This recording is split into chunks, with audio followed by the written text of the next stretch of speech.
Pak Rianto dan Pak Lutfi.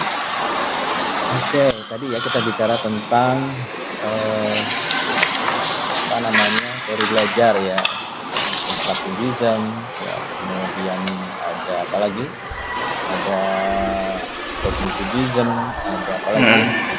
Otentik ya Pak, kemudian Otentik. yang ya, baik, kita bicara tentang constructivism dulu ya. Pak Dedi, tolong kalau kita terapkan gitu ya, tentang constructivism itu dalam pengembangan MA atau baru ajar, ya, yang sekiranya dapat mendukung prinsip-prinsip merdeka belajar, ya, kira-kira bisa nggak Bapak memberikan contoh yang konkret gitu ya, bagaimana seorang guru itu dapat merancang aktivitas pembelajaran. Belajar itu kan katanya bisa apapun ya, yang paling bisa mendesain constructivism itu yang mana nih, PBL, PJBL, atau TIPTEK, atau PBL gitu ya, yang memungkinkan agar siswa itu bisa membangun pengetahuannya sendiri. Kalau biasa kita kenal itu ada yang menyebutnya atau populer dengan istilah apa itu namanya,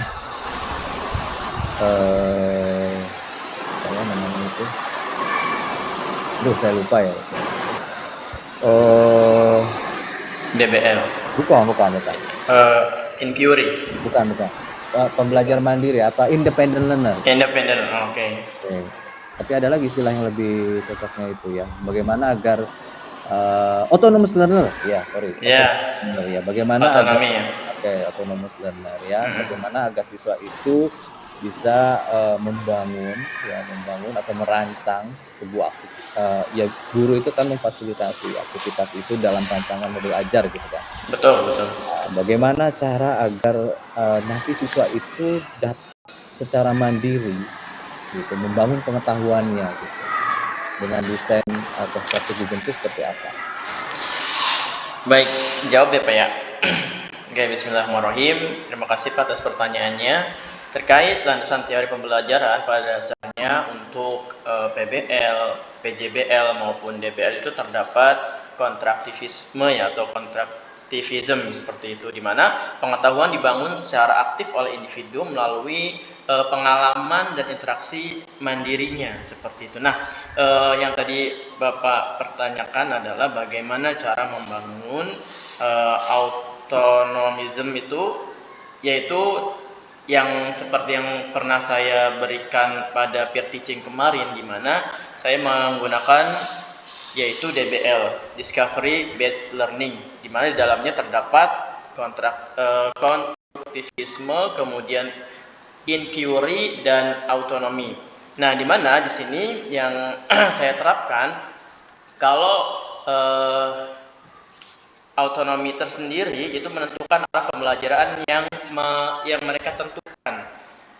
Ketika saya mengajar itu, saya berikan satu gambaran, misalkan satu video, kemudian satu video ini akan saya berikan kepada anak-anak, di mana anak-anak akan ada yang memilih sukanya secara visual, sukanya secara auditori, dan sukanya secara kinestetik. Nah, dari sanalah videonya diamati, kemudian mereka akan mencari sendiri, menyelidiki sendiri, atau mengajukan pertanyaan-pertanyaan sehingga akan menemukan jawaban yang akan mereka kerjakan dari discovery based learning tersebut, sehingga anak-anak yang suka visual akan terfasilitasi dengan visualnya.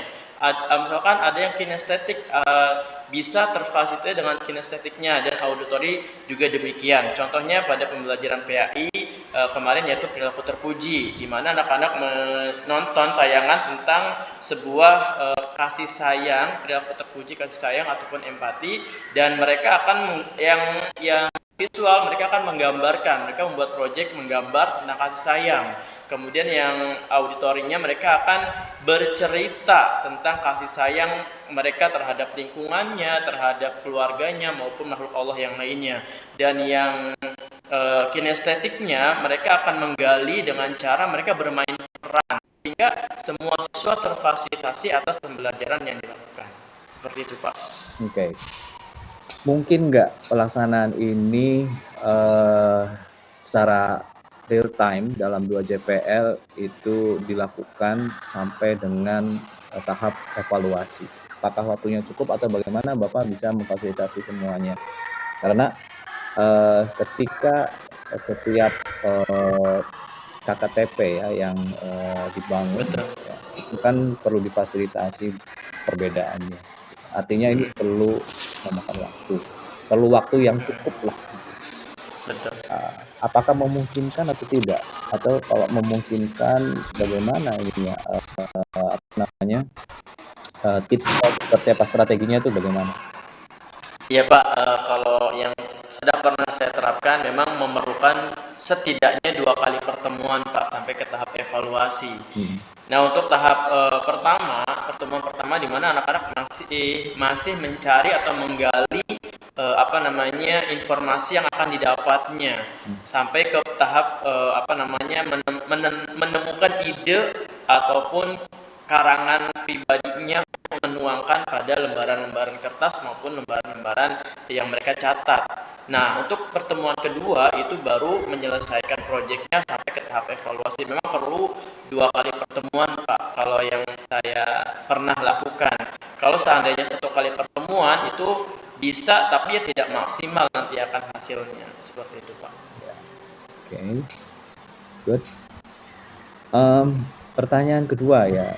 Ini Bapak yang lain sudah selesai kan? Cuma 4 ayat ya. Sudah, Pak. Nah, oke. Bentar ya, Pak. Kita seling dulu ya, biar ini selesai semua ya. Sudah apa nih, Pak? Fase pertamanya ya. Saya baru gabung, Pak. Iya. Oh, iya Pak Pak Rizky, silakan menulis 4 ayat dari surat Al-Kafirun, Pak. Al-Kafirun, baik, Pak.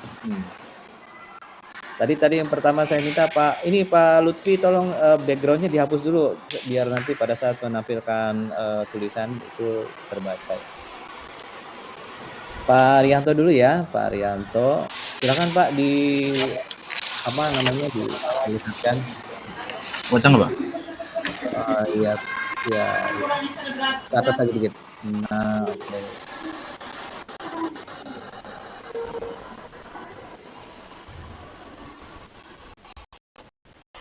Oke, ya. Terima kasih. Bisa dibacakan Pak Rianto? Bismillahirrahmanirrahim. Qul a'udzu birabbil falaq min syarri ma khalaq wa min syarri ghasiqin idza waqab wa min syarri naffasati fil 'uqad. Sadaqallahu azim. Baik, terima kasih. Pak Lutfi ya, Pak Lutfi Khairul Fikri. Ya. Wah, Pak Fikri sebaiknya kayaknya disiapkan audionya nih ya. Kayaknya kalau buka audio terus gitu ya. Kedengaran nggak sama yang lain? Sama nggak? Coba Pak Lutfi diperlihatkan dulu biar. Jangan pakai headset deh kayaknya. Headsetnya.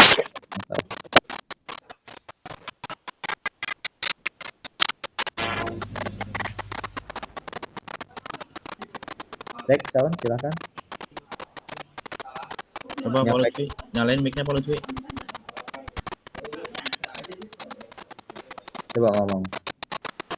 Soalnya pakai headset Bluetooth ya Pak Lutfi. Iya, biasa lancar. Oke, Pak Lutfi silakan disiapkan dulu ya. Saya nanti kembali ke Pak Dedi dulu. Pak Dedi, kita masuk ke kisi-kisi yang kedua ya. Bicara tentang apa ya kedua? Nah. Tentang ini Pak, capaian pembelajaran Pak. Oke, ya. Oke. Ini Pak Lutfi. Terus saya. Oke, Pak Lutfi. Jadi kita masih bicara tentang modul ajar ya, karena terkait modul ajar juga ini ya. Oh, Pak Lutfi, Pak Dedi, sorry. Pak Dedi, ya tadi saya Salah ya, masih Pak concern Haji. ke Pak Lutfi ya, sama-sama I belakang. Oke, masih terkait dengan modul ajar tadi ya. Tadi sudah mencoba untuk mendesain dengan kerangka konstruktivism untuk membuat sebuah environment pembelajaran, maka yang sekarang ini Pak Lutfi saya minta untuk mencoba menggabungkan prinsip-prinsip TPACK. Apa itu TPACK? Iya iya Pak Dedi, betul Pak Dedi. Dasar alat. Nah, oke, ya. Saya tambahkan satu ya Pak, itu kan TPACK. Nah, technological, pedagogical, analogical, content, knowledge. Jadi ada yang menyampaikan TPACK, A-nya itu adalah N gitu ya. Kalau saya menambahkan satu, Analogi analogical, berarti Pak ya, bukan N ya. yes, analogical, content, knowledge. Karena dalam pembelajaran itu perlu juga disampaikan materi secara analogi. Kita membuat sebuah analogi, membuat sebuah disebut perumpamaan atau juga merepresentasikan konten-konten yang ada dalam materi, gitu ya, yang harus dibangun berdasarkan advance material. Oke. Bagaimana Bapak membangun ya prinsip-prinsip TPACK dalam modul ajar yang tadi Bapak buat, yaitu menggunakan model DBL, ya, Divergent Learning, ya, dalam merumuskan TPACK tadi ke dalam PP dan ATP. Ya. Nah, kira-kira bagaimana mengintegrasikan tadi teknologi, ya, pedagogi, dan juga analogi dalam konten knowledge.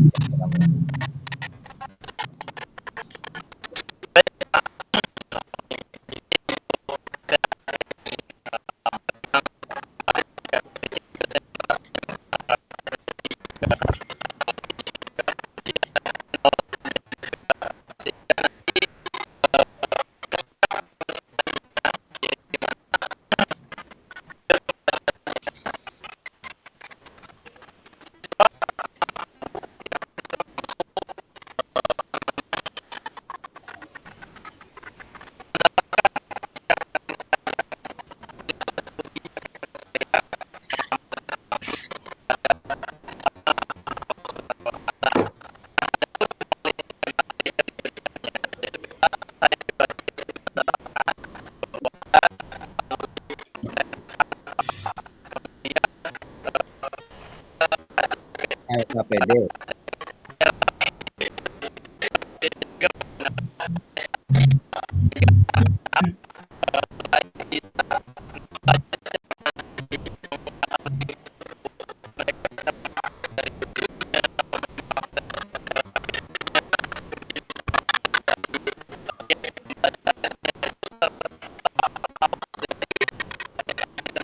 Oke, coba bangunan TP-nya kasih contoh. Bangunan TP-nya kayak gimana? Kalau yang integrated with TPACK itu bangunan TP-nya gimana sama ATP-nya? Bangunan TP-nya gimana? Contoh TP-nya seperti apa coba? Contohnya gimana? Topiknya apa topiknya kemarin? Di DBL itu apa topiknya? Oke, pedagogi terpuji. Coba TP-nya gimana? Contoh yang menggunakan TPACK seperti apa?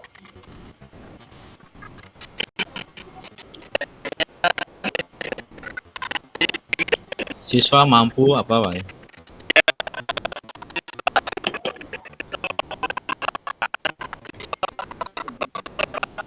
Ya, kan tadi disampaikan sudah menggunakan TPACK. Coba tahu.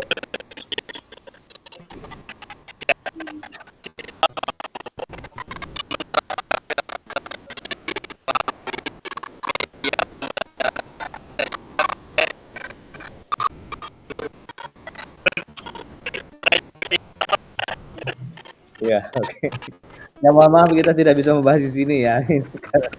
Ya sesinya memang kita sebenarnya saya gatal juga ya pengen diskusi ya. Cuman ya ini mohon maaf kita batasi. Ini sesi ujian ya. Jadi harap bersabar. Ya. Baik, terima kasih jawabannya Pak Deddy. Kita masuk ke berikutnya terkait dengan apa ini? LKPD tadi yang sudah disampaikan. Pak Deddy ya, ini kan dalam pembelajaran ya, yang menarik di sini Pak Deddy memilih PBL gitu kan. Ini jarang sebenarnya mahasiswa yang memilih PBL. Rata-rata PBL semua, nggak tahu kenapa itu ya, fenomena itu terjadi. Oke, sebenarnya karakteristik ini dalam PKPD itu memang sudah basically di Kurtilas itu sudah ada gitu kan. Karakteristik pembelajaran abad 21 gitu kan, karakteristik dari PATK sendiri gitu kan, yang berstandar high overtaking skill lah gitu intinya ya. Jadi jangan lupa pada saat mendesain membangun sebuah LKPD itu dipastikan bapak-bapak semua di sini harus juga menarik karakter dari pembelajar abad 21 yaitu versi skill gitu kan. Nah, begini pertanyaannya. Bagaimana Bapak merancang instrumen assessment ya yang dapat memicu anak-anak untuk dapat berpikir kritis ya. Kalau misalkan kita merujuk kepada level kognitif itu berada dalam level C4 sampai C6 gitu kan. Kalau level untuk psikomotornya itu P3 sampai P5 gitu kan. Afektifnya itu A3 sampai A5 gitu ya. Nah, sehingga dalam bangunan LKPD itu dapat melatih siswa untuk dapat memenuhi 4 karakteristik dari 21st pembelajar abad 21 atau 21st century learner, juga memenuhi standar level ya dari let's say belum masuk lah gitu. Kira-kira seperti apa yang membangunnya? Instrumennya bagaimana? Yuk sebutkan aja dulu lah jenis instrumennya apa saja untuk masing-masing ranah. Kemudian satu coba minta saya Bapak menyebutkan satu contoh soal atau instruction gitu ya untuk masing-masing ranah gitu coba. Gitu aja deh sederhananya.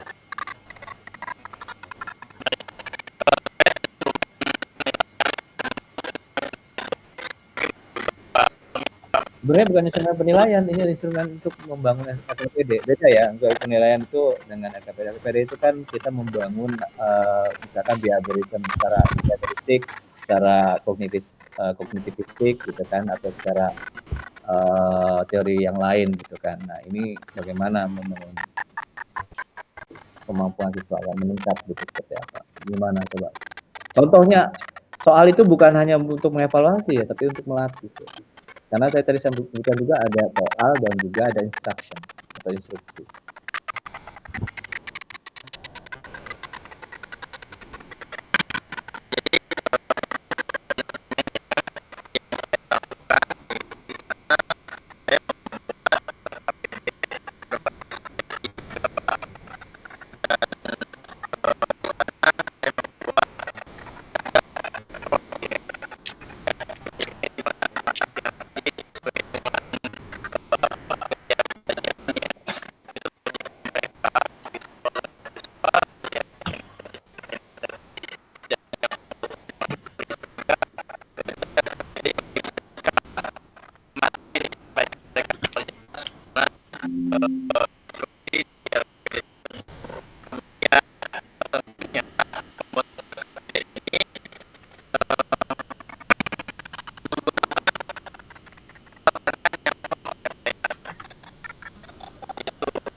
Oke.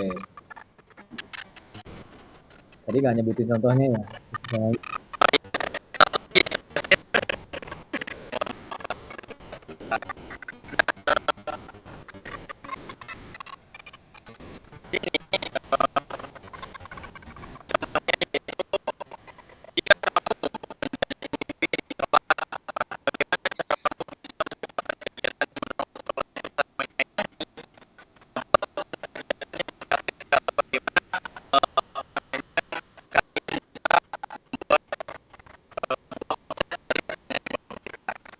Ini untuk mengasah aspek apa? Ranah apa ini?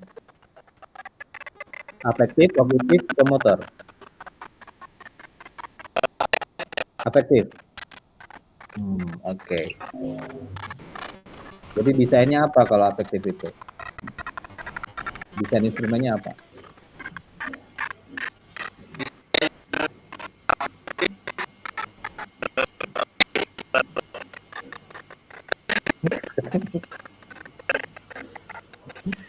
Enak nggak pertanyaannya kan yang biasa Bapak Ibu lakukan semua. Bapak-bapak lakukan. Ini ibu-ibunya nggak ada kemarin semua ya. Iya, Pak.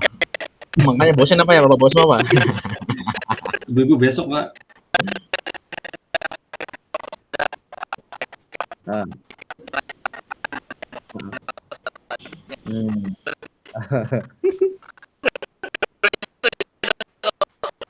Oke. Ya, baik. No problem. Ya, sekarang bicara apa ya? Kayaknya ini udah mencakup ini. Bentar ya. Kita masuk ke P5. Oh, ini dulu deh. Iya, P5. Cukup lah yang tadi.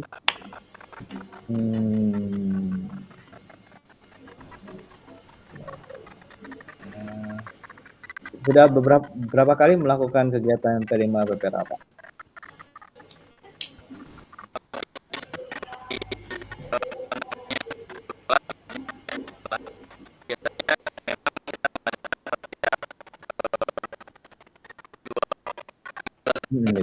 Berarti udah pernah ya intinya ya?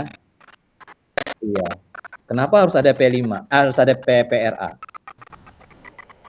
Kalau di Kemendikbud nggak ada PPRA itu. Kenapa harus ada PPRA? Nggak pede.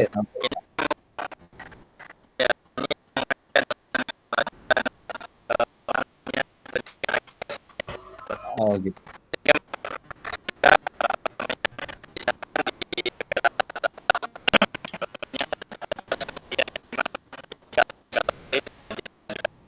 Kalau PPRA-nya saya hapus gimana? Kalau iya, saya hapusin PPRA-nya gitu. Untuk PAI itu bisa nggak mengembangkan kegiatan P5? Tapi,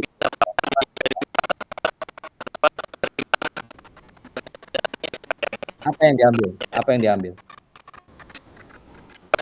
Ya, mungkin ini yang diambil apa? Dimensi, elemen, subelemen, apa yang diambil? Dimensi, contohnya apa?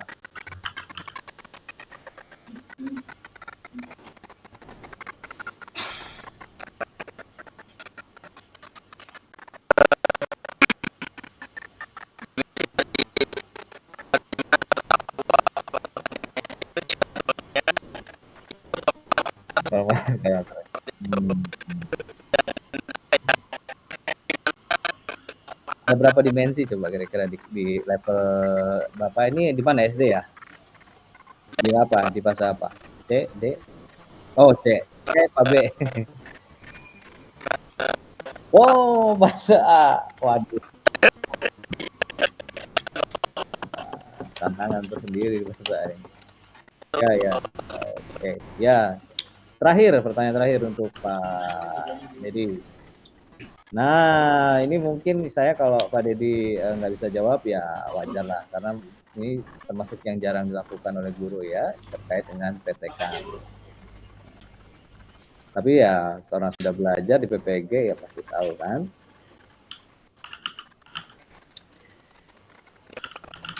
Gini, pada saat udah bikin proposal kan? Udah pernah bikin proposal ya Pak Dedi ya? Nah, oke.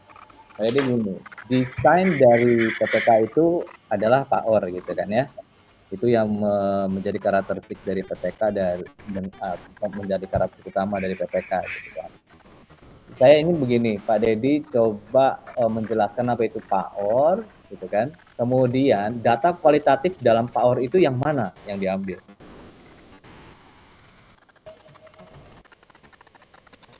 PAOR itu apa? PAOR.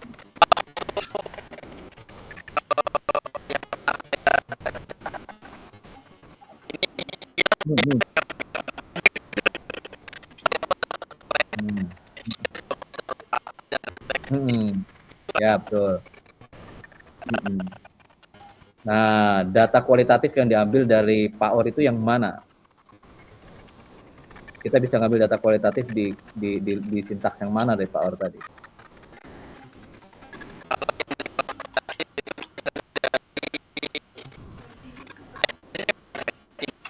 Gunakannya. Apa yang diambil? Coba apa?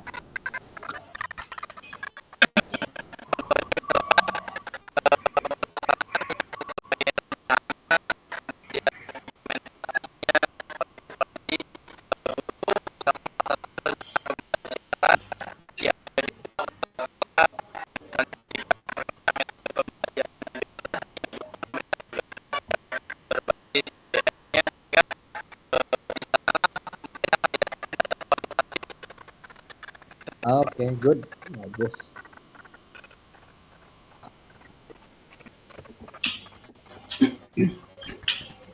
Nah, kayaknya udah lebih persiapan ini ya, ini kelompok ini nih. Kemarin itu puyeng, nggak ada yang bisa dijawab. Oke, Pak Dedi lulusan mana? Oh, dari sini. Cirebon. Oh iya, good. Oke, baguslah bisa diandelin. Oke.